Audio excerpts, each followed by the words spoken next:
ओम नमो भगवते वासुदेवाय।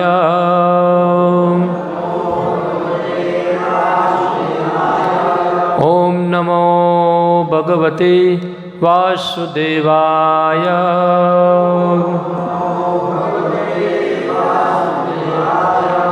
ओम नमो भगवते वासुदेवाय।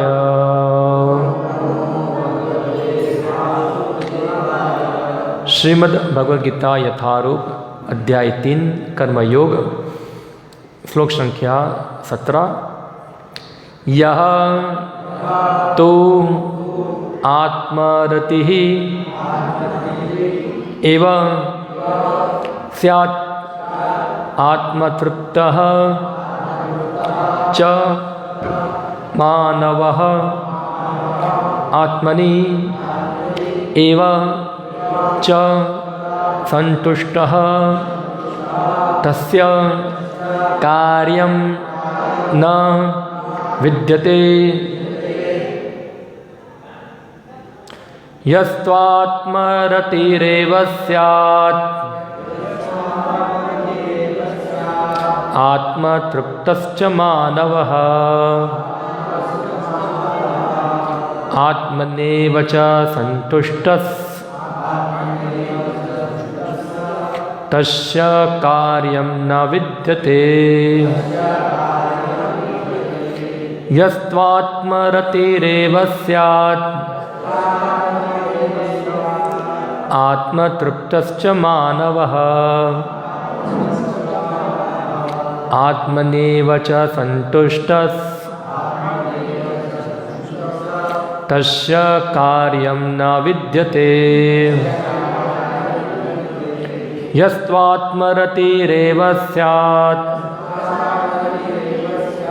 आत्मतृप्तश्च मानवः आत्मनेव च संतुष्टः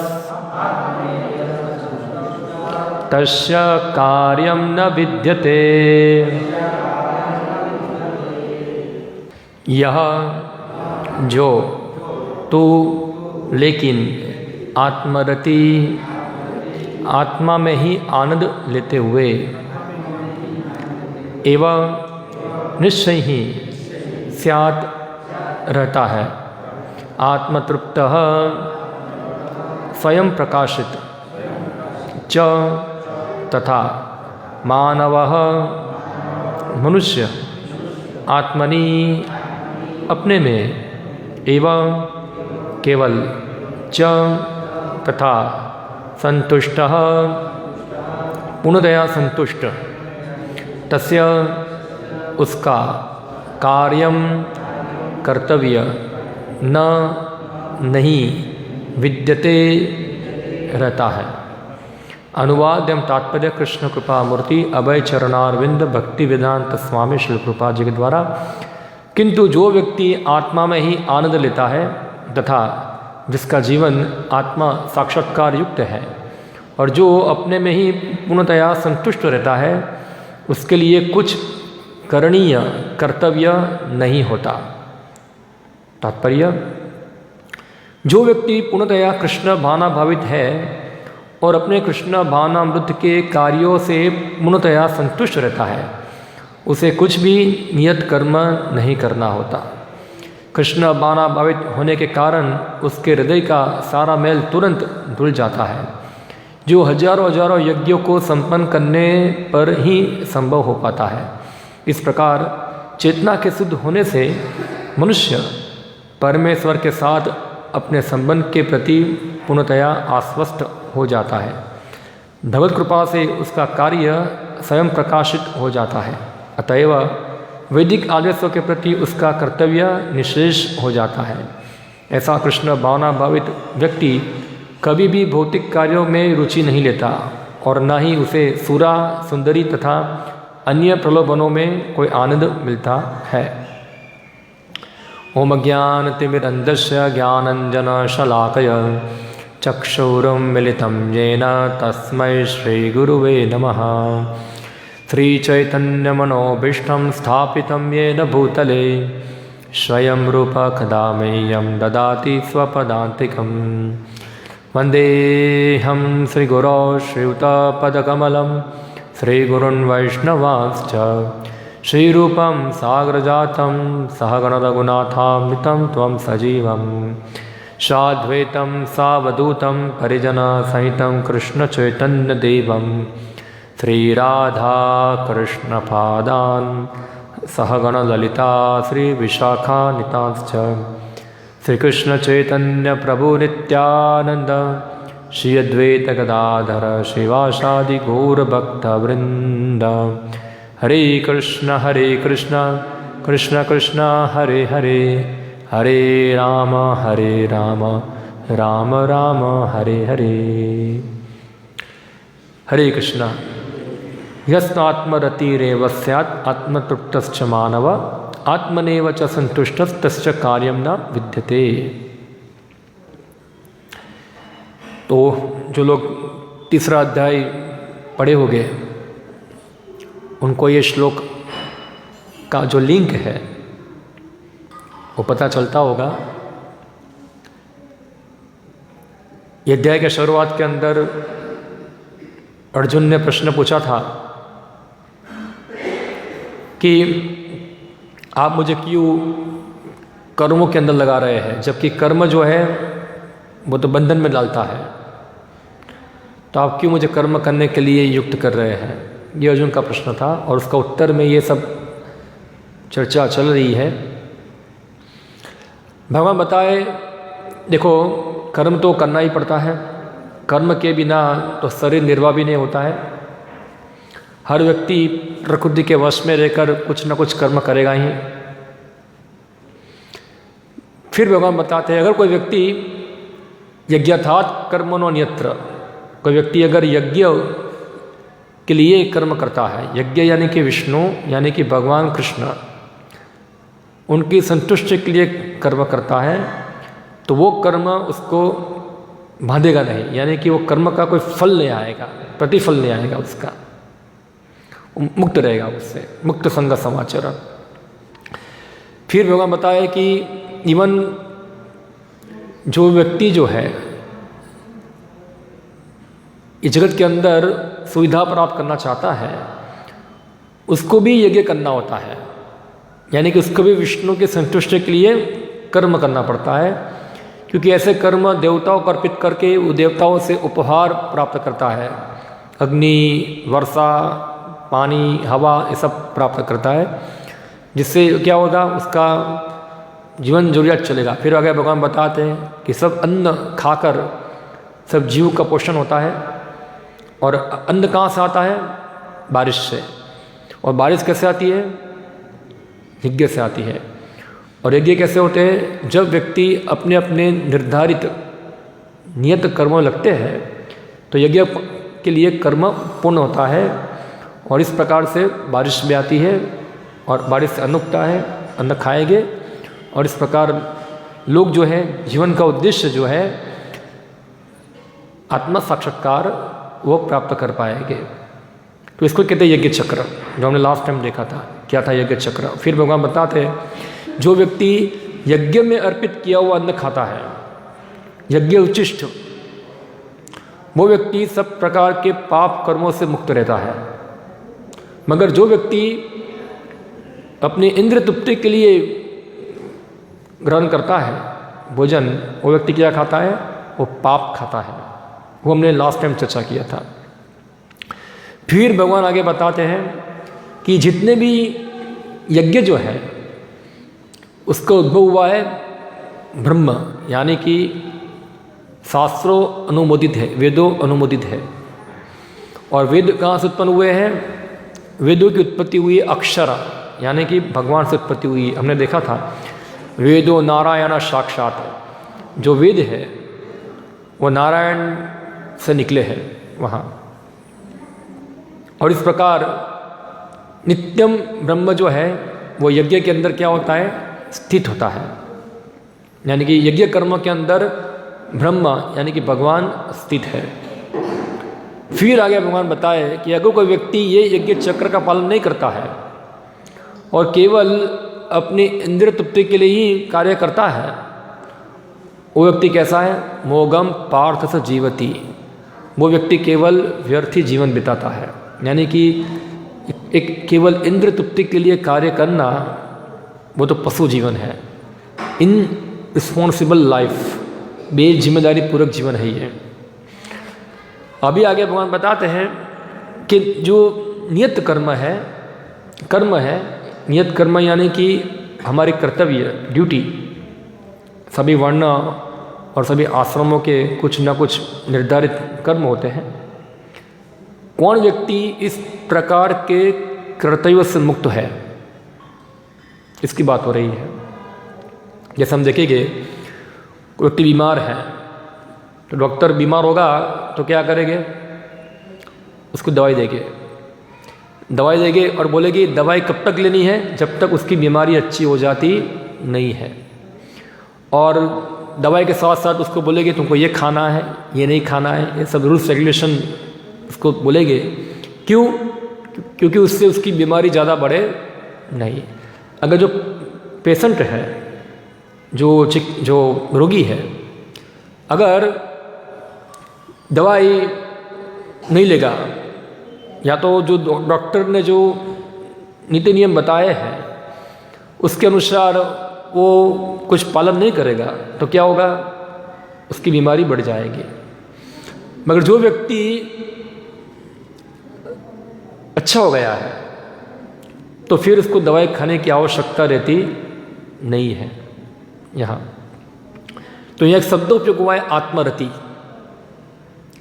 आत्मरति का मतलब होता है कि जो व्यक्ति केवल आत्मा के अंदर ही संतुष्टि प्राप्त करता है, यानी कि उसको शरीर की आवश्यकता नहीं है। यानी कि वो व्यक्ति शरीर के सही प्रकार के उपयोग से मुक्त है। इस शरीर की आवश्यकता किसको होती है? जिसको इस जगत के अंदर इंद्र तृप्ति करनी है, इसको इंद्र की आवश्यकता होती है। वहाँ वो बाहर बोलो, आवाज़ बंद करे, बहुत आवाज़ करते, धीरे शांति से रहे, ऐसा है।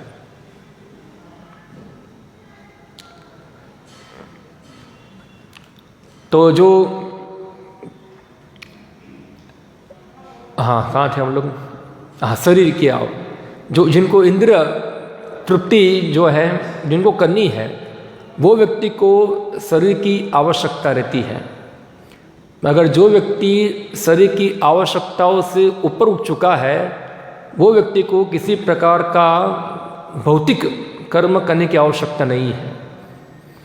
उसको किसी प्रकार के वर्णाश्रम कर्तव्य पालन करने की आवश्यकता नहीं है, वो मुक्त है। उदाहरण क्या है? तो आप सब देखोगे श्रीमद् भागवतम के अंदर एक उदाहरण मिलता है सुखदेव गोस्वामी का। आप सब जानते हैं सुखदेव गोस्वामी को? सुखदेव गोस्वामी जो थे व्यासदेव के पुत्र थे और 16 साल तक अपनी माँ के गर्भ में रहे थे। जन्म नहीं लिया था उन्होंने। क्यों? क्योंकि वो सोचा कि अगर मैं जन्म ग्रहण करूँगा तो तुरंत भगवान की माया के अंदर में गिर जाऊँगा, इसलिए 16 साल तक अपनी माँ के गर्भ में रहे। तो व्यासदेव चिंतित थे कि पुत्र जन्म नहीं ले रहा है, क्या करें। तो भगवान को द्वारका से बुला के ले आए, पुत्र को समझाए आप क्या है। और सुखदेव गोस्वामी को आश्वस्त किया, तुम जन्म ग्रहण करो, तुमको मेरी माया है, तुमको परेशान नहीं करेगी। और सुखदेव गोस्वामी का जन्म होता है, तुरंत उसके बाद तुरंत वो अपना पिता का घर छोड़कर चले जाते हैं। कुछ कपड़ा पहना नहीं है, ऐसे ही 16 साल का बच्चा युवान हो चुका है, हमारी कल्पना से बाहर है। और पूरा ऐसे ही बिना वस्त्र के वो जा रहे। तो ऐसी जगह पे गए जहाँ सब स्त्री जो थी, युवा स्त्रियाँ थी, वो स्नान कर रही थी। और वो युवा स्त्रियों ने भी कपड़ा नहीं पहना था, वो भी ऐसे ही थी। और सुखदेव गोस्वामी भी ऐसे ही थे। फिर भी वो युवा स्त्रियों ने अपने कपड़े जो थे वो ढके नहीं। फिर सुखदेव गोस्वामी जो थे वो बाह्य चेतना से इस शरीर की चेतना में ही नहीं थे, वो पूर्ण रूप से आध्यात्मिक चेतना में लीन थे।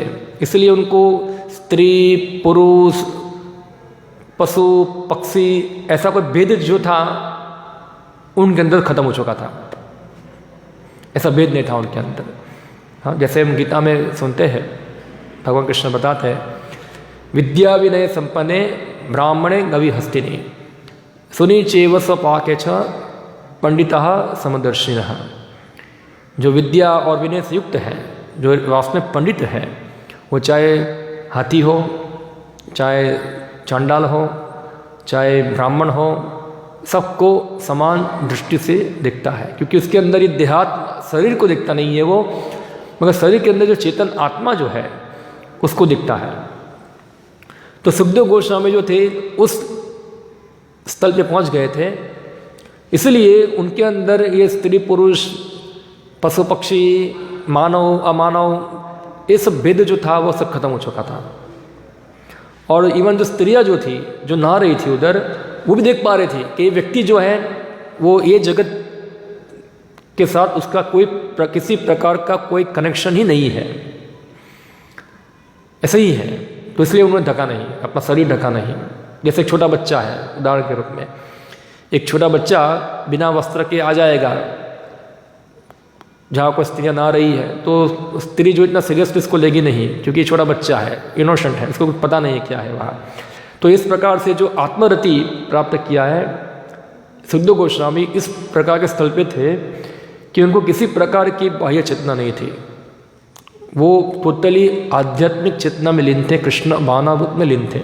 इसलिए उनको कोई भौतिक चीज़ जो थी वो उनको परेशान नहीं किया, वो मुक्त थे वहाँ। मगर व्यासदेव जो उनके पिताजी थे, जिन्होंने शास्त्र लिखे, सब वैदिक साहित्य लिखे, व्यासदेव ने 4 वेद पुराण सब लिखे, इतने बड़े वेद व्यास कहलाते हैं। जब वो वहाँ से गुजरे तो तुरंत उस स्त्रियों ने अपने कपड़े पहन लिए। इवन व्यासदेव तो बूढ़े थे, फिर भी, क्योंकि वो एक सामान्य गृहस्थ थे, एक गृहस्थ आश्रम पालन कर रहे थे। तो गृहस्थ आश्रम के अंदर भेद आ जाता है ये, कि ये पुरुष है, ये स्त्री है, ये सब मानव है, अमानव, सब भेद जो है उसके अंदर आता है वहाँ। तो सुखदेव गोस्वामी जो थे वो परमहंस के स्थल पे थे। परमहंस का मतलब क्या होता है थोड़ा हम जानेंगे। वर्णाश्रम के अंदर जो अंतिम संन्यास आश्रम जो होता है उसकी 4 अवस्था होती है। 4 अवस्थाओं में सन्यासी होते हैं। सबसे पहला अवस्था है सन्यास का, वो है कुटीचक। कुटीचक वो सन्यासी है जो नया नया है, और वो एक कुटी बनाकर अपने गांव के बाहर रहता है, और उसका भोजन जो है वो उसके घर से आता है, और वो वहाँ खाता है और अपना जो भी कुछ आध्यात्मिक क्रियाकलाप है वो करता है। उसको दुनियावी कार्य से कुछ लेना देना कुछ होता नहीं है। फिर एक और स्थल है संन्यास का जो उससे और आगे बढ़ा हुआ है, उसको कहते बहुदक। जो क्या करता है, जो घर से खाना मंगाता नहीं है, मगर वो गांव में जाके भिक्षा मांगता है, 5 घर 4 घर से भिक्षा मांगकर अपना जीवन निर्वाह करता है, उसको कहते बहुदक। उससे भी आगे बढ़ा है संन्यास आश्रम में, उसको कहते परिव्राजकाचार्य। परिव्राजकाचार्य जो है वो पूरी पृथ्वी के ऊपर भ्रमण करते हैं, देश देश गांव गांव जाते हैं और सबको भगवत उपदेश का प्रचार करते हैं ऐसा। और इस प्रकार भ्रमण ही करते, कभी एक जगह पर ठहरते नहीं है। सन्यासी के लिए बताया गया है कि कभी वो एक स्थान के ऊपर 3 दिन से ज़्यादा रह सकते नहीं है, तुरंत छोड़ देना चाहिए। उनका कोई एक स्थान के साथ कोई आसक्ति होनी चाहिए नहीं। एक स्थान पे गए 2-3 दिन रहे, दूसरे स्थान में से घूमते रहना चाहिए, क्योंकि एक स्थान से इसका कोई संबंध होता नहीं है। फिर उससे भी आगे बढ़ा हुआ है परिव्राजकाचार्य से, वो है परमहंस। परमहंस ऐसा है कि वो व्यक्ति को किसी के ऊपर निर्भर रहने की आवश्यकता ही नहीं है। हाँ, वो डायरेक्टली निर्भर है भगवान के ऊपर, और वो उनको किसी प्रकार के वैदिक नीति नियम पालन करने की आवश्यकता नहीं। जैसे मैं बताया, जो व्यक्ति बीमार है उसको दवाई खानी पड़ती है, मगर जो अच्छा हो गया है उसको दवाई खाने की आवश्यकता नहीं है। यानी कि जो परमहंस है उनके लिए किसी प्रकार के वैदिक नियम जो है, अनुष्ठान है, वो पालन करने की आवश्यकता रहता नहीं है। जैसे कि वैदिक अनुष्ठान वो व्यक्ति पालन करते हैं जिनको पाप कर्मों से शुद्धि प्राप्त करनी है, जिनको अपना शुद्धि करना होता है, उनको पालन करना होता है।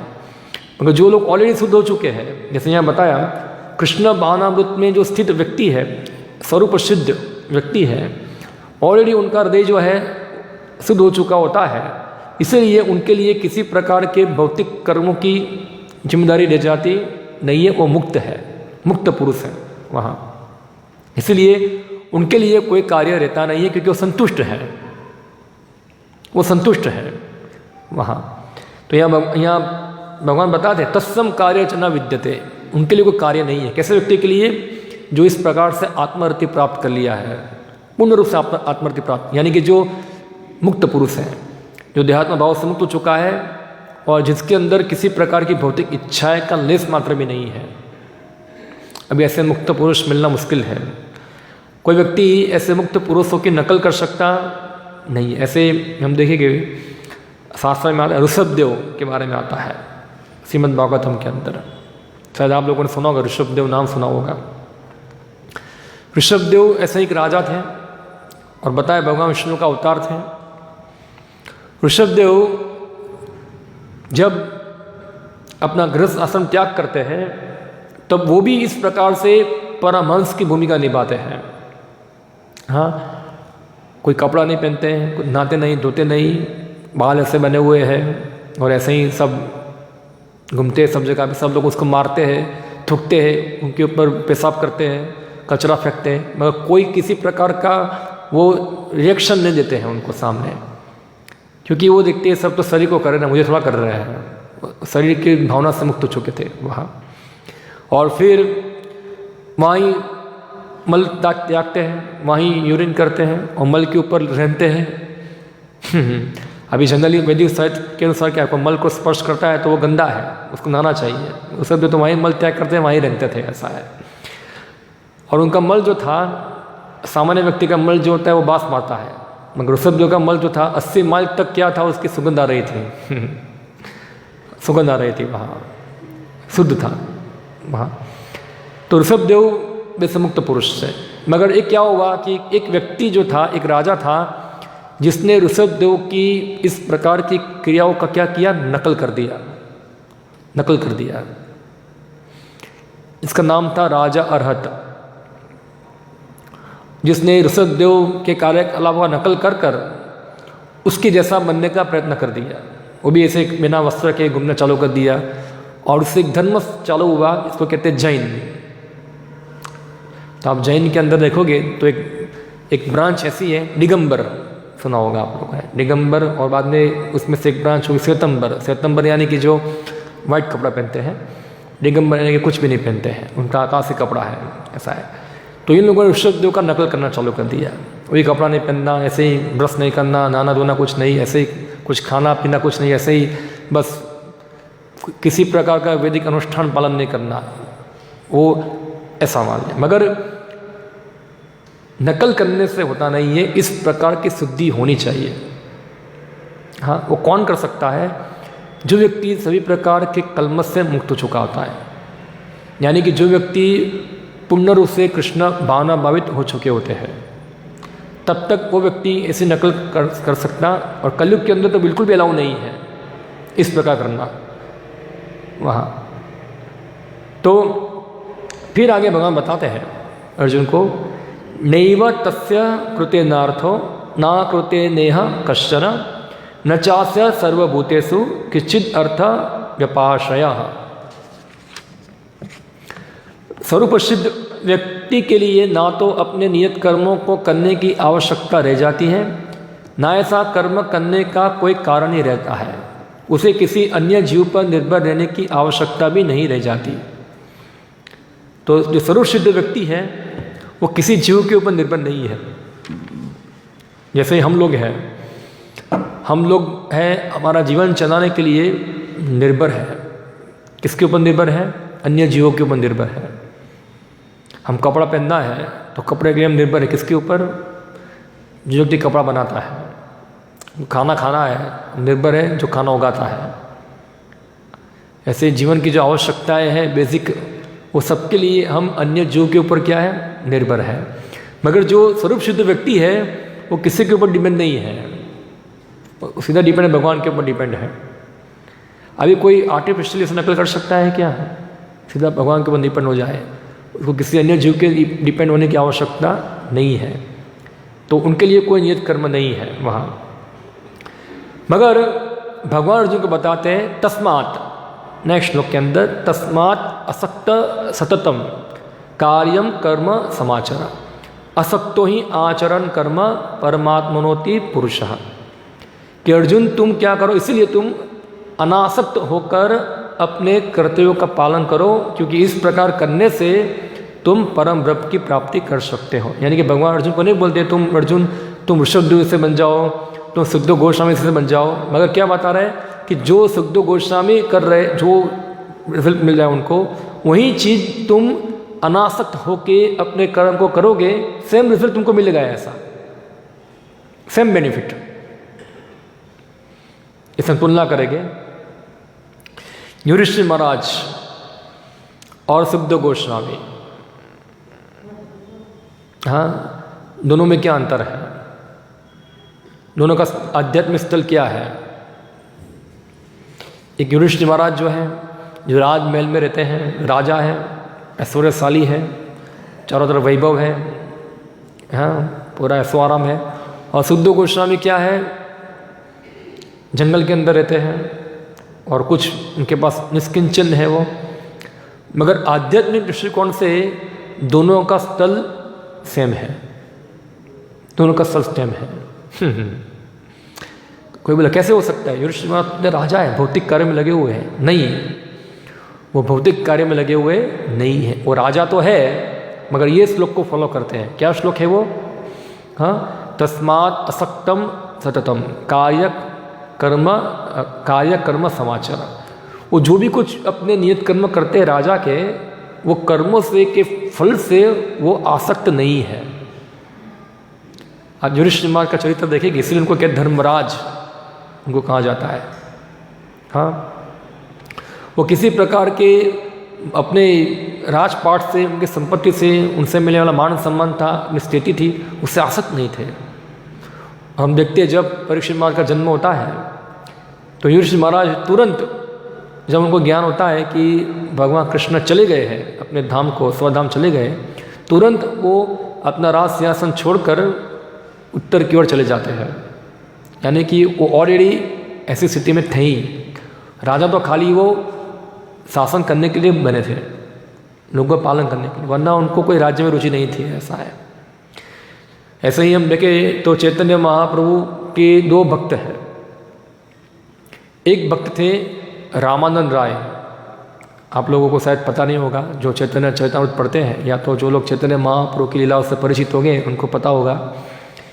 एक थे रामानंद राय और एक थे रघुनाथ दास गोस्वामी, दोनों ही हाई लेवल के भक्त थे। जो रामानंद राय जो थे वो गवर्नर थे मद्रास के, और उनकी स्थिति एक राजा जैसी थी वहाँ, और पूरा ऐशो आराम ऐश्वर्य में सब रहते, पूरा राजपाट भरपूर उनका रहना था वहाँ, और चारों तरफ पूरा भौतिक आनंद ऐश्वर्य सब था उनका। और रघुनाथ दास गोस्वामी जो थे, इतना वैराग्य था उनका कि वो खाते क्या थे पता है, जगन्नाथ भगवान का जो महाप्रसाद है उसको धोते हैं किचन को, वो किचन में से जो चावल निकलता है पड़ा हुआ, वो चावल को धोकर नमक के साथ वो खाते थे। सोचो, जो फेंक देते हैं, ऐसा प्रसाद खाते थे।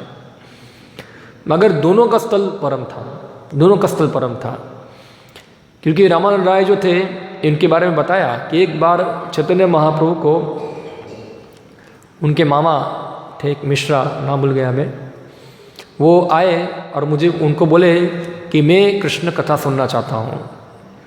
चैतन्य महाप्रभु बताए, बहुत अच्छा, आप कृष्ण कथा सुनना चाहते हैं, बहुत अच्छा है, आपका रुचि है कृष्ण कथा में, तो आप क्या करो, रामानंद राय के पास जाओ और वहाँ जाके कृष्ण कथा सुनो। मैंने भी उससे ही सुना था, तुम वहाँ जाओ। तो वो प्रद्युम्न मिश्रा उसका नाम था, प्रद्युम्न मिश्रा और मुकुंद दोनों मिलकर रामानंद राय के पास जाते हैं कृष्ण कथा सुनने के लिए। तो वहाँ उनको बिठाते हैं। तो रामानंद राय व्यस्त थे, उनको मिले नहीं, वो लोग बहुत राह देखते हैं, नहीं मिल पाए, चले जाते हैं। तो पूछा चैतन्य महाप्रभु ने, आपने कृष्ण कथा सुना? बोला वो मिले नहीं। फिर से गए वो दूसरे दिन, तो थोड़ा व्यस्त थे, बाद में उन्होंने वेट किया और वो आए। तो उन्होंने देखा कि रामानंद राय जो थे वो क्यों बिजी थे, क्या कर रहे थे। तो उस जगन्नाथ मंदिर के अंदर जो बालिका होती है, कुछ 14, 15, 16 साल की बालिका होती है, उनको स्नान करा रहे थे। फिर तो एक पुरुष होगा, कैसे कोई स्त्री को स्नान कराएगा, बालिकाओं को। उनको कपड़ा पहना रहे थे, उनका श्रृंगार कर रहे थे। और प्रद्युम्न मिश्रा वो सब देख के आश्चर्य पड़ गए कि चैतन्य महाप्रभु मुझे ऐसे व्यक्ति के पास कृष्ण कथा सुनने को भेज रहे हैं जो तो इस प्रकार कार्य कर रहा है वहाँ पूरा। चैतन्य महाप्रभु बोले, तुम रामानंद राय के स्थल के समझ सकते नहीं है, वो पूरा विरक्त है, पूरा वैरागी है वहाँ। ऐसे ही रघुनाथ दास गोस्वामी पूरा वैरागी है। तो ये क्या है, ये दिखा रहा है ऐसा, दोनों का स्थल सेम है, दोनों का। रामानंद राय विषयों के बीच में रहते हुए भी वो विषयों से आसक्त नहीं है। हाँ, तो युधिष्ठिर महाराज हो, सुखदेव गोस्वामी हो, रामानंद राय हो या रघुनाथ दास गोस्वामी हो, आध्यात्मिक दृष्टिकोण से सब लोग एक है। तो कृष्ण की सेवा के लिए वो कई बार इस प्रकार की स्थिति भी ग्रहण करते हैं। जैसे कि यहाँ अर्जुन को भगवान बता रहे हैं, तुम क्या करो, अपने नियत कर्मों को अनासक्त भाव से करो। क्यों करो? तो आगे बताते हैं फिर, कर्मण्यो ही संसिद्धिम आस्थिता जनकादय लोक संग्रमे वापि संस्पशंतु कर्तुम अर्हति। तो भगवान कृष्ण यहाँ एक जनक महाराज का उदाहरण दे रहे हैं, जनक राजा का, जो ऐसे ही स्वरूप सिद्ध व्यक्ति थे, मुक्त व्यक्ति थे, फिर भी वो अपने नियत कर्म कर रहे थे। क्यों कर रहे थे? सामान्य व्यक्ति को सिखाने के लिए, सामान्य व्यक्ति को सिखाने के लिए। जैसे एक पिता होता है, कई बार अपने बच्चे को सिखाने के लिए वो खुद करता है कार्य। जैसे बच्चा पढ़ने जाएगा तो पिताजी कई बार उसको एक ऐसा लिख के दिखाते हैं, तो क्या पिताजी को एक नहीं आता है क्या? मगर फिर भी बच्चे को सिखाने के लिए वो खुद पालन करके अपने बच्चे को सिखाते हैं। इस प्रकार एक लिखते हैं यहाँ। तो कोई ऐसा सोचेगा, देखो इतना बड़ा है और स्लेट के अंदर एक लिख रहा है, ऐसा इसको एक भी नहीं आता है। अरे वो तो जानता है, मगर दूसरे को सिखाने के लिए वो एक लिख रहा है वहाँ। तो जनक महाराज का उदाहरण दिया है, जो ऐसे ही सर्वसिद्ध व्यक्ति थे। हाँ, जनक महाराज कौन है? सीता माता के पिता। तो ऑब्वियसली सीता माता के पिता कौन हो सकते हैं? सर्वसिद्ध व्यक्ति ही होंगे। और भगवान रामचंद्र के ससुर, भगवान के महान भक्त, तो उनको भी ये जगत से का साथ कुछ लेना देना तो नहीं है। वो परम सिद्ध है, परम पुरुष है, परम श्रेष्ठ मुक्त पुरुष है। मगर फिर भी वो लोगों की शिक्षा के लिए ये चीज पालन करते थे। मैं तात्पर्य पढ़ता हूँ, जिसने बताए, जनक जैसे राजा सर्वसिद्ध व्यक्ति थे, अतः वेदानुमोचित कर्म करने के लिए बाध्य न थे। कि जनक महाराज को सब नहीं करने की आवश्यकता थी। उनको सब दान करना, यज्ञ करना, या तो फिर उनको सब नहाना धोना, सच बोलना, झूठ नहीं बोलना, या तो जो एक सुसंस्कृत मनुष्य सभ्य समाज में करना होता है, ये सब करने की उनका आवश्यकता नहीं थी। तो भी वो लोग सामान्य जनों के समक्ष आदर्श प्रस्तुत करने के लिए उद्देश्य से सारे नियत कर्म करते रहे। जनक सीता जी के पिता तथा भगवान श्री राम के ससुर थे। भगवान के महान भक्त होने के कारण उनकी स्थिति दिव्य थी, किंतु चूंकि वे मिथिला, जो भारत के बिहार प्रांत में एक परगना है, के राजा थे, अतः उन्हें अपनी प्रजा को यह शिक्षा देनी थी कि कर्तव्य पालन किस प्रकार किया जाता है। भगवान कृष्ण तथा उनके स्वास्थ्य सखा अर्जुन को कुरुक्षेत्र के युद्ध में लड़ने की कोई आवश्यकता नहीं थी, किंतु उन्होंने जनता को सिखाने के लिए युद्ध किया कि जब सत परामर्श असफल हो जाता है तो ऐसी स्थिति में हिंसा आवश्यक हो जाती है। कुरुक्षेत्र युद्ध के पूर्व युद्ध निवारण के लिए भगवान तक ने सारे प्रयास किए, किंतु दूसरा पक्ष लड़ने पर टूटा था। अतः ऐसे सद्धर्म के लिए युद्ध करना आवश्यक था। यद्यपि कृष्ण भावना भावित व्यक्ति को संसार में कोई रुचि नहीं सकती, तो भी वह जनता को यह सिखाने के लिए कि कम से कम किस तरह कार्य करना चाहिए कर्म करता रहता है। कृष्ण भावनामृत में अनुभवी व्यक्ति इस प्रकार कार्य करते हैं कि अन्य लोग उसका अनुसरण कर सके, और उनकी व्याख्या अगले श्लोक में दी गई है। तो भगवान कृष्ण अर्जुन को उदाहरण दे रहे जनक महाराज का। अगर अर्जुन सोचता है कि उसने भी आत्मरति प्राप्त कर ली है, वो भी सर्वसिद्ध व्यक्ति है, इसलिए उसको युद्ध करने की आवश्यकता नहीं है, मगर भगवान बोलते हैं तुम युद्ध करो दूसरों को सिखाने के लिए। सिखाने के लिए क्या सिखाना है कि यहाँ उदाहरण देते हैं ऐसा कि जब डिप्लोमेसी द्वारा, डिप्लोमेसी यानी कि वार्तालाप द्वारा व्यक्ति किसी प्रकार का राजनीतिक निर्णय कोई कंक्लूजन नहीं निकलता है, तब युद्ध अनिवार्य होता है, हिंसा अनिवार्य होती है।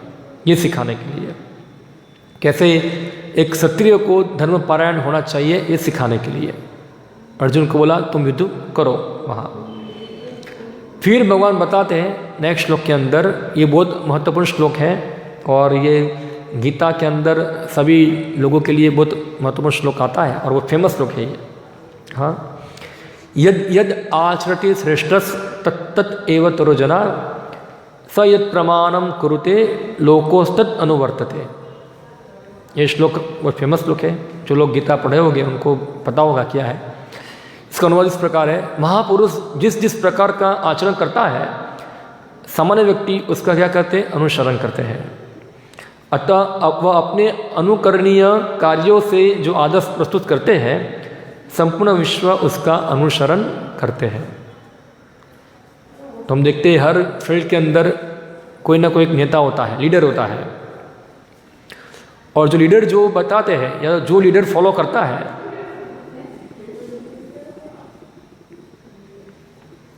सामान्य व्यक्ति जो है वो लीडर को क्या करते हैं, उसका अनुसरण करते हैं। तो हम देखते हैं कि जैसे लीडर कौन है, माता पिता लीडर हैं अपने परिवार के लिए, पुत्रों के लिए उनके माता पिता क्या होते हैं, नेता होते हैं। स्कूल के अंदर शिक्षक जो है वो विद्यार्थियों के नेता होते हैं, लीडर हैं। एक राजा नेता हो सकता है, गुरु नेता हो सकता है, एक पब्लिक लीडर जो है प्रजा में कुछ बताने वाला वो एक नेता हो सकता है। ये सब अलग अलग फील्ड के अंदर अलग अलग नेता होते हैं और सब लोग ये नेताओं का क्या करते हैं, अनुसरण करते हैं। वो जो करते हैं उस प्रकार करते हैं। जैसे कि हम देखो कि आजकल वर्तमान समय के अंदर सब युवा वर्ग है, उनके लीडर कौन होते हैं, सब फिल्म एक्टर को फॉलो करते हैं। सलमान खान, शाहरुख खान, अमिताभ बच्चन पहले था, हाँ जैसा अमिताभ बच्चन बाल बनाएगा ऐसे बाल बनाएंगे, इस प्रकार जो कपड़ा पहनेगा उस प्रकार कपड़ा पहनेंगे। या तो क्रिकेट स्टार होगा, सचिन तेंदुलकर जो चला गया अभी भी कौन है, कोहली, क्या नाम उसका, कोहली। और ऐसे सब अलग अलग उसका दाढ़ी बनाएंगे, ऐसा जो ऐसा दाढ़ी बनाएगा ऐसा वो दाढ़ी बनाएगा, ऐसा वो कान में ऐसा बुट्टी पहनेगा वो भी ऐसा बुट्टी पहनेगा वहाँ, इस प्रकार स्टाइल लगाएंगे। क्यों, उनको फॉलो करते हैं। कोई नरेंद्र मोदी का फॉलो करेगा, नरेंद्र मोदी का दाढ़ी इतना बड़ा दाढ़ी है तो भी इतना बड़ा दाढ़ी बनाएगा वहाँ, ऐसा है उसकी नकल करेंगे ऐसा वहाँ। तो हम देखते हैं हर फील्ड के अंदर व्यक्ति जो है, जो फेमस व्यक्ति है, जो महापुरुष है, यानी कि जो जनता में लोकप्रिय है, उनके कार्यों का वो अनुसरण करना चाहते हैं, उनके अनुसार ऐसा ही करना चाहते हैं। तो स्वाभाविक है, जो अपने उदाहरण से जनता को सिखाते हैं। अभी ये जो है उसका उदाहरण से लोग गलत भी सीख सकते हैं, उसके उदाहरण से लोग सही भी सीख सकते हैं। अगर कोई नेता है, अगर वो सिगरेट पीता है, तो जो उनके फॉलोवर है वो भी क्या करेंगे, अरे हमारा नेता पीता है, हमको ही पीना चाहिए। कई बार माता पिता बोलते हैं ऐसा, हमारे बच्चे हमारी बात नहीं मानते हैं। हाँ, हम बोलते बात नहीं मानते, क्यों नहीं मानते, क्योंकि हम हमारे माता पिता की बात नहीं मानते हैं, वैसे हमारे बच्चे भी हमारी बात नहीं मानते हैं। उन्होंने देखा है कि वो लोग भी नहीं मानते, हम क्यों माने। कई बार ऐसा होता है, क्योंकि यद यद आचरति श्रेष्ठस, हम बच्चों को बोले माला करो माला करो माला करो, गीता पढ़ो गीता पढ़ो गीता पढ़ो, नहीं करते हैं। क्यों नहीं करते? क्यों हम खुद नहीं करते हैं। हाँ, हम बोलेंगे बच्चों को ये मोबाइल मत लो, गेम मत खेलो, अभी वो बच्चा देखता है आप खुद मोबाइल लेके घूमते, मुझे क्यों बोल रहे कि मोबाइल लेके मत घूमो, ऐसा है तो देखते हैं ऐसा। टीचर लोग बोलेंगे, जैसे कई बार टीचर होते हैं वो सिगरेट मत पियो, पूरा लेक्चर देंगे सिगरेट नहीं पीना चाहिए, मगर खुद बाहर जाके क्या करें, सिगरेट पिएगे, ऐसा है। तो काहे के टीचर है वो। तो यानी कि हम देख सकते हैं नेता जो है उसका चरित्र जो है वो आदर्श होना चाहिए, और ये आदर्श चरित्र के द्वारा जो सामान्य जनता जो है उनके चरित्र से कुछ शिक्षा प्राप्त करती है। जैसे एक राजा के लिए उत्तम चरित्र प्रस्तुत किया किसने है? भगवान रामचंद्र ने। आप देखो आज भी लोग राम राज्य के बारे में बात करते हैं। हाँ, रामचंद्र भगवान, क्यों? एक राजा कैसा होना चाहिए वो उन्होंने अपने उदाहरण से प्रस्तुत किया। हाँ, राजा राम जो थे वो प्रजा की संपत्ति को लूटते नहीं थे, उन्होंने राजधर्म के लिए अपने पत्नी को भी त्याग दिया। यानी कि राजा को कितना आइडियल होना चाहिए कि उसको खुद की सुख सुविधा को त्याग कर प्रजा की रक्षा के लिए तत्पर रहना चाहिए। वहाँ ये राजधर्म भगवान रामचंद्र ने सिखाया अपने उदाहरण से। मतलब भगवान रामचंद्र को क्या आवश्यकता है सीता को त्यागने की? हाँ, क्या आवश्यकता थी उनको? उसी प्रकार भगवान कृष्ण, उनको क्या आवश्यकता थी गुरुकुल में जाने की? वो सब जानते हैं, वही तो सब गुरु है, आदि गुरु तो वही है ना, भगवान कृष्ण। कृष्णम वंदे जगत गुरु, वही पूरी दुनिया के गुरु है। उनको क्या आवश्यकता है गुरुकुल में जाने की, सांदीप के पास से सब शास्त्र पढ़ने की? फिर भगवान कृष्ण गुरुकुल गए, उन्होंने गुरु को स्वीकार किया। क्यों? लोगों को सिखाने के लिए कि देखो हर व्यक्ति को गुरु के पास जाना चाहिए, वो शिक्षा ग्रहण करनी चाहिए।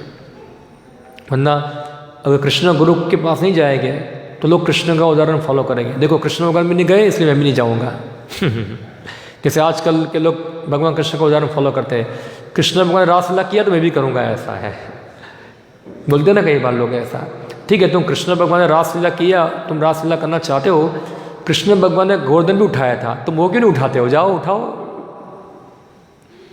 खाली कृष्ण भगवान ने रासलीला थोड़ा किया था, उन्हें अगासुर बकासुर धनुकासुर सबको मारा था ना, डाउनल भी खा गए थे। वो क्यों नहीं करते हो? क्यों रासलीला ही करना है, बाकी सब करो। नकल करना तो पूरी नकल करो ना, क्यों आधा करते हो नकल? ऐसा है। हाँ, तो ये फोकट के लोग होते हैं। इसलिए भगवान कृष्ण जो होते एक मानव समाज के लिए आदर्श प्रस्तुत करते, उनके अवतार जो है सब जगह पे। तो भगवान रामचंद्र भगवान कृष्ण गुरुकुल गए, गुरु की सेवा करनी है, उन्होंने गुरु की आज्ञा का पालन किया पूरा।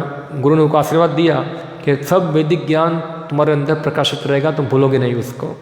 हाँ, तो हम देख सकते हैं भगवान कृष्ण अपने गृहस्थ आश्रम में थे तो सब ड्यूटी फॉलो करते थे। सुबह जल्दी उठ जाते थे। एक गृहस्थ आश्रम में एक ड्यूटी है, सबसे पहले उठना चाहिए, दिन में जल्दी उठना चाहिए। एक राजा को सबको पहले गृहस्थ में यानी कि सबको जल्दी उठना है।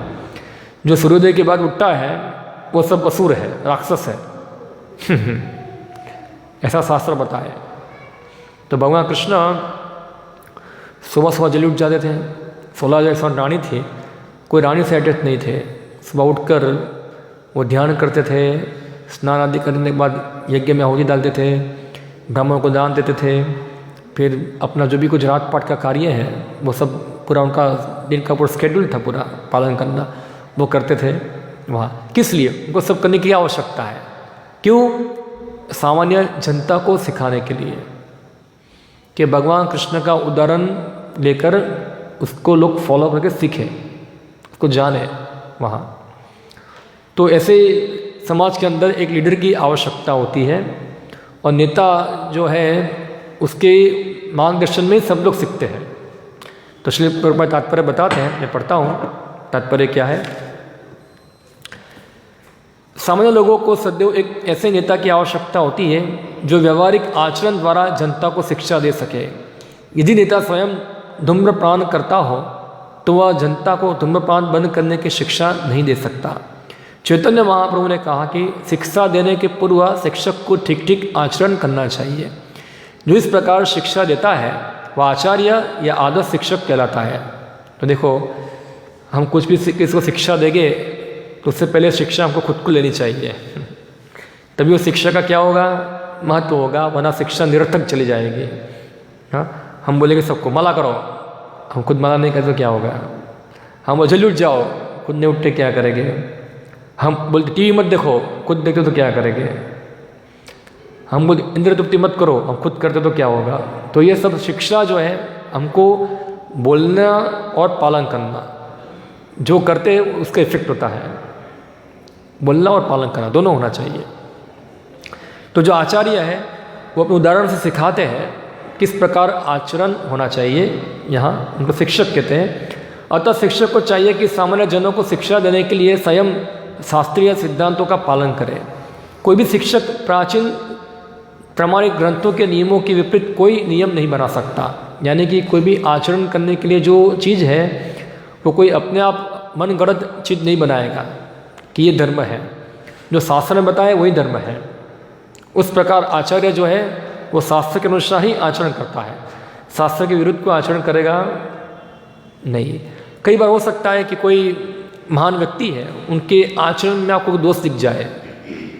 जैसे ब्रह्मा है, ब्रह्मा का एक आचार्य है, और हम देखते हैं भागवतम के अंदर एक स्टोरी आती है।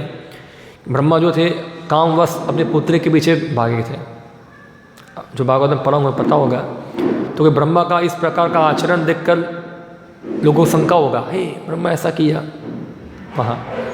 मगर हमको देखना चाहिए कि जब कोई बड़ा व्यक्ति में ऐसा दोष दिखे तो हमको क्या क्या देखना चाहिए। जैसे चंद्रमा है, उसके अंदर धब्बा होता है, उसे चंद्रमा के प्रकाश में कोई विघ्न आता नहीं है, वो इतना ही प्रकाशित देता है। जैसे महापुरुषों के चरित्र में कोई छोटा सा दोष दिख जाए तो उसको इतना गंभीरता से लेते नहीं है।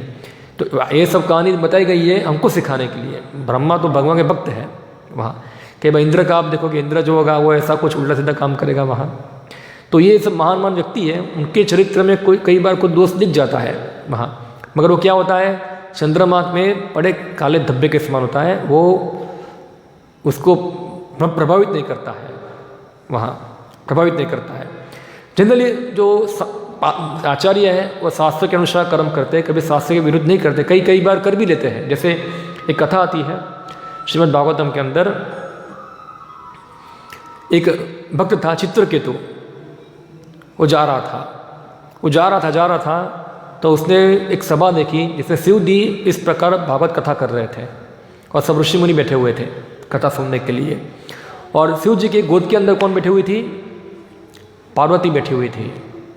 तो आपने कभी देखा है कोई भागवत कथाकार जो होगा वो अपने गोद में अपनी पत्नी को बिठा के कथा करेगा, ऐसा है देखा है कभी ऐसा? शिव जी ऐसा कर रहे थे। तो चित्रकेतु को आश्चर्य, हो शिव जी ऐसा क्या है, सब ऋषियों की सभा है, उसके अंदर पार्वती को गोद में बिठा के कथा कर रहे वहाँ, ऐसा है। मगर शिव जी मैंने बता दिया कौन कैसे स्थिति में है, वो सर्वसिद्ध व्यक्ति है। वो गोद में बिठाए कि ना बिठाए उनको कोई फर्क पड़ता नहीं है। इसलिए शिव जी की नकल करने की आवश्यकता नहीं है। अगर शिव जी की तरह पार्वती को गोद में बिठाना है तो शिव जी ने जहर भी पिया तो पियो, ऐसा है वो भी नकल करो वहाँ जाके, वो हम कर सकते नहीं है। इसलिए तेजस्विनाम ना दोषाय, तेजस्वी व्यक्ति के अंदर कोई इसी प्रकार का दोष दिखना चाहिए नहीं वहाँ। तो ये हमको समझना है यहाँ। मगर जनरली सामान्य व्यक्ति जो है वो हमेशा शास्त्र के अनुसार ही वर्तन करते हैं। जैसे एक उदाहरण मिलता है हमको कि साधु व्यक्ति जो है हमें सच बोलता है, कभी झूठ बोलता नहीं है। हाँ, और हम देखते हैं इसके लिए फेमस है युधिष्ठिर महाराज, हमें सत्य बोलते थे, कभी झूठ नहीं बोलते हैं। मगर एक बार झूठ बोले, वो क्यों बोले? भगवान कृष्ण का ऑर्डर था झूठ बोलने के लिए। तो क्या उनका दोष है ये उनका दोष नहीं है। दोष क्या था? भगवान कृष्ण की आज्ञा ना पालन करना, वो उनका दोष था। पर जनरली जो आचार्य है वो हमेशा शास्त्रों के नियमों के अनुसार ही चलते, कभी नियम उल्लंघन नहीं करते। ऐसा नहीं कि भक्त हूँ तो हमारे लाइसेंस मिल गया है झूठ बोलने का, या तो हमारे लाइसेंस है चोरी करने का, भक्त चोरी भी कर सकते हैं, भक्त झूठ भी बोल सकते हैं, मगर जनरली नहीं करते हैं। जैसे एक भक्त था दक्षिण भारत के अंदर, तिरुमंगल अलवाल करके एक भक्त था, जो भगवान नारायण का रंगनाथ का मंदिर बनाना चाहता था। तो उसने क्या किया, जब चोरों की टोली बनाई थी, कोई चोर जो था ताला तोड़ने में एक्सपर्ट था, कोई पानी में, कोई ऐसा अलग अलग ट्रिक जानते थे, और सब मिलके बहुत चोरी किया, और सब घर पे जाके, और चोरी का पैसा था उसका उपयोग कर दिया किसमें, मंदिर बनाने में। तो वो तिरुमंगल बार चोर बोले हमारा भाग दो क्या है, तो बोलो भाग नदी के बीच में जाके करते हैं। सबको नाव में बीच में ले गए, सबको डुबा दिया और वो आगे चल के। तो क्या भक्त ऐसा कर सकता है, चोरी कर सकता है भगवान की सेवा के लिए? फिलोसॉफिकली कर सकता है, जनरली शास्त्र चोरी करना मना करते, सामान्य भक्तों के लिए ऐसा करना आवश्यक अच्छा नहीं है। वो एक्सेप्शनल केस होते हैं, शिव जी से केस होते हैं, वो करते हैं, ऐसा है। तो ये हमको समझना है, ऐसा नहीं कि हम लोग उसका नकल करें। हमको क्या करना चाहिए, अनुसरण करना चाहिए, अनुकरण करना चाहिए नहीं। तिरुमंगल अलवा ने चोरी किया था तो चलो हम भी चोरी करते हैं, ऐसा है। युधिष्ठिर ने झूठ बोला था, चलो मैं भी झूठ बोलता हूँ अभी, ऐसा है नहीं। हमको हमेशा शास्त्र की आदेश जो है उसको पालन करना चाहिए और गुरु के निर्देशन में हर कार्य करना चाहिए। मनु संहिता जैसे प्रामाणिक ग्रंथों मानव समाज के लिए अनुसरणीय आदर्श ग्रंथ है, अतः नेता का उपदेश ऐसे आदर्श शास्त्रों के नियमों पर आधारित होना चाहिए। देखो, हमेशा धर्मशास्त्र पे आधारित उनके नियम होने चाहिए। जो व्यक्ति अपनी उन्नति चाहता है उसे महान शिक्षकों द्वारा अभ्यास किए गए जाने वाले आदर्श नियमों का पालन करना चाहिए। श्रीमद् भागवतम भी इसकी पुष्टि करता है कि मनुष्य को महान भक्तों के पद चिन्हों का अनुसरण करना चाहिए और आध्यात्मिक बोध के पथ पे प्रगति का यही साधन है। चाहे राजा हो या राज्य के प्रशासन अधिकारी, चाहे पिता हो या शिक्षक, ये सब अबोध जनता के स्वाभाविक नेता माने जाते हैं। इन सब का अपना आश्रितों के प्रति महान उत्तरदायित्व रहता है, अतः उन्हें नैतिक तथा आध्यात्मिक संहिता संबंधी आदर्श ग्रंथों से परिचित होना चाहिए। यानी कि नेताओं को नैतिकता और आदर्श पता होना चाहिए। पिता झूठ बोलेगा तो पुत्र भी झूठ बोलेगा, पिता लेफ्ट हैंड से खाएगा तो पुत्र भी लेफ्ट हैंड से खाएगा वो सब आदत आती है उसके अंदर। तो इसलिए जो शिक्षक है उनको, पिता है, शिक्षक है, गुरु है, सबको अपना आचरण ऐसा करना चाहिए जिससे उनके आदर्श जो उनके नीचे जो है वो उनसे सीखे, उनके आचरण से सीखे, ना कि उनका नकल करे। नकल करने की आवश्यकता नहीं है, उनका अनुसरण करना है, नकल नहीं करना है। कई बार नकल करने जाएगा तो क्या हो जाएगा, भ्रष्ट, हम फट जाएगा, ऐसा है तो ये श्लोक के अंदर बताते हैं। ओके, तो यहाँ हम समाप्त करते हैं। नेक्स्ट आगे भगवान और बताएंगे उनके बारे में। अगर कोई उनका नकल करेगा तो क्या होगा, क्यों ऐसा करते हैं, वो सब नेक्स्ट श्लोक के अंदर हम देखेंगे यहाँ। ओके, हरे कृष्णा। किसी का कोई प्रश्न विषय के ऊपर, कोई कमेंट है, कोई इसका टिप्पणी है तो पूछ सकते हैं। क्या है विषय के ऊपर कोई प्रश्न, डाउट? ओके, कोई प्रश्न नहीं है। हरे कृष्णा। श्रीमद् भगवद गीता की जय, श्री प्रभुपाद की जय, गौर प्रेमानंदे। हरि हरि बोल।